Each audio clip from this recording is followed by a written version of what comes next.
जी अस्सलाम वालेकुम। वालेकुम सलाम। कैसे हैं आप? अल्लाह का शुक्र। सबसे पहले तो माजरत, आपका बड़ा ही इंपॉर्टेंट टाइम है और उसको हम जो है वो यहाँ पे ले रहे हैं। ऑनेस्टली स्पीकिंग ये भी बहुत इंपॉर्टेंट मैसेज है, स्पेशली CSS एस्पायरेंट के लिए। अच्छा, यहाँ पे भाई मैं आपसे ये पूछना चाहूँगा, एक तो माशाल्लाह आपका नाम जो है वो अब्दुल कदीर खान है, तो it's very near to our heart. अच्छा, ऐसा है कि आपको पता है कि CSS की जो जर्नी होती है ना, तो उसमें आपको हर तरह के चैलेंजेस आते हैं। अभी हम बात कर रहे थे सोशल प्रेशर होता है, और इसी तरह अगर हम बात करें तो हमें करियर का भी प्रेशर रहता है, फाइनेंस भी कहीं ना कहीं पे हमें कर रहे होते हैं चैलेंज वहाँ पे, फिर हमें राइट मेंटोरशिप भी राइट टाइम पे नहीं मिल रही होती है। तो इन सारी चीज़ों को देखते हुए आपके माइंड में क्या चीज़ें, क्या क्वेश्चंस रेज होते हैं कि ये जो क्रूशियल टाइम चल रहा है जहाँ पे MPT की प्रेपरेशन भी करनी है, आपको ऐसे प्रेसी की प्रेपरेशन भी करना होती है, फिर आपको मॉक टेस्ट देने होते हैं, रिटन प्रैक्टिस जो है उसको भी करना होता है, फिर आपको चाहिए होता है कि इसको कोई इवैल्यूएट भी करे और मुझे बताए भी सही कि अच्छा यहाँ पे आप ठीक हैं, इसको बेहतर किया जा सकता है। What's your opinion about it that? जी, मेरा ओपिनियन है इसके बारे में, ये एक मेंटरशिप नेसेसरी होती है, क्योंकि जब बंदा आता है तो उसके पास एक डायरेक्शन नहीं होती, क्योंकि हमारा जो तालीमी निज़ाम है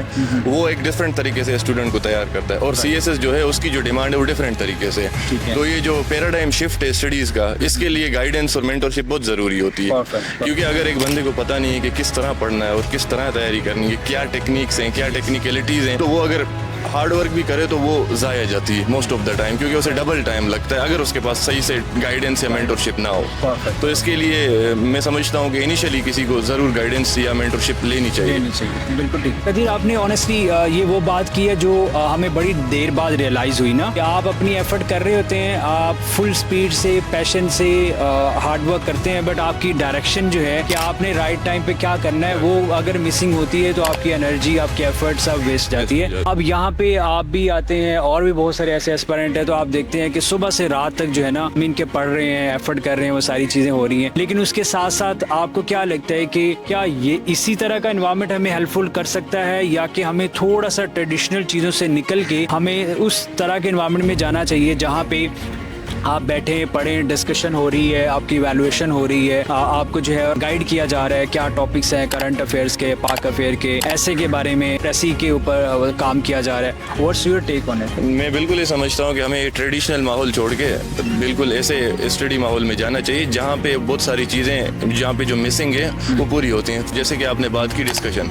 यहाँ पे डिस्कशन का थोड़ा फुकदान है, लोग आते हैं, पढ़ते हैं और चले जाते हैं ना, ज़्यादातर लोग इंटरेक्ट करते हैं, इंटरेक्शन नहीं। इंटरेक्टिव जब सेशन होता है या इंटरेक्शन होती है तो बंदा उससे सीखता है। तो मेरे नज़दीक हमें इस ट्रेडिशनल माहौल से निकल के थोड़ा सा अपडेटेड माहौल की तरफ जाना चाहिए, जहाँ पे टारगेटेड मेंटरशिप होनी चाहिए। अगर टारगेटेड मेंटरशिप नहीं भी है तो एंथुसियास्ट स्टूडेंट्स होने चाहिए जो आपस में सारी चीज़ें शेयर करें, किसी ने कुछ सीखी है तो दूसरे के साथ शेयर करें। एक्चुअली वैसे ना ऑनेस्टली जो CSS का मॉडल है ना, हम उसको बना लेते हैं कि सब कुछ छोड़ के हम जो है वो एक रूम में बंद हो गए या एक लाइब्रेरी में बैठ गए। ऑफ कोर्स एक अच्छा है, आप सब कश्तियाँ जला के आ जाते हैं, बट वही आपकी वाली बात जो है ना, एक मॉडर्न वे में हमें इस चीज़ को प्रिपेयर करना है, जिसमें वही बात है कि अगर 5 फेलोज हैं, एस्पायरेंट हैं, तो वो डिफरेंट टॉपिक करके आ जाते हैं, तो एक ही दिन में 5-6 मल्टीपल टॉपिक जो है वो कवर कर सकते हैं if they discuss the thing. तो अभी मैं आपसे बिकॉज हम CSS की ही बात कर रहे हैं, तो आपको पता है कि अकेडमीज़ का भी बहुत बड़ा रुझान है। तो एक चीज़ को मैं ज़रूर मेंशन करना चाहूँगा, स्पेशली जो इस इंटरव्यू को देख रहे हैं, कि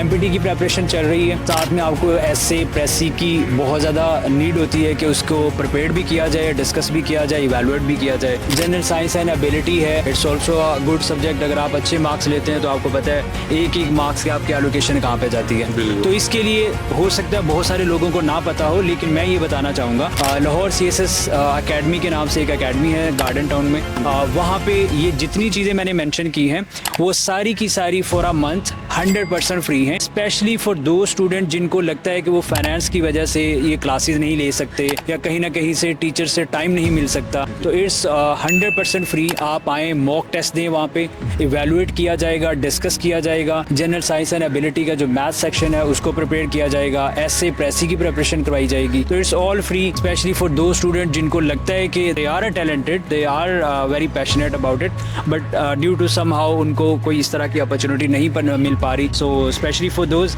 any message for all of? I think that's a good opportunity for those who cannot afford or are are finding difficulty in affording this things. ये एक बेहतरीन तरीका है और ये एक बेहतरीन अपॉर्चुनिटी है उनके लिए, मतलब जो क्या कहते हैं मुश्किलात फेस कर रहे हैं। अकेडमी, क्योंकि अकेडमीज़ की जो फीसेस वगैरह वो हर कोई बंदा अफोर्ड नहीं कर सकता है, एवेल्यूएशन हर कोई अफोर्ड नहीं कर सकता, और इसी की वजह से मैंने काफ़ी स्टूडेंट देखे हैं जो सिर्फ इस वजह से अकेडमी एवेल्यूएशन नहीं ज्वाइन करते क्योंकि वो अफोर्ड नहीं कर पाते। तो मेरे नज़दीक ये एक बेहतरीन अपॉर्चुनिटी हो, उन्हें ज्वाइन करना चाहिए और उसके साथ साथ उन्हें एक माहौल भी मिल जाए। या of course, thank you so Thank much you. Kadir, बहुत बहुत बेस्ट विशेस आपके लिए, अल्लाह पाक आपको कामयाब करे, and thanks for those who are preparing for that, उनके लिए भी बहुत बहुत नेक तमन्ना है। Thank you.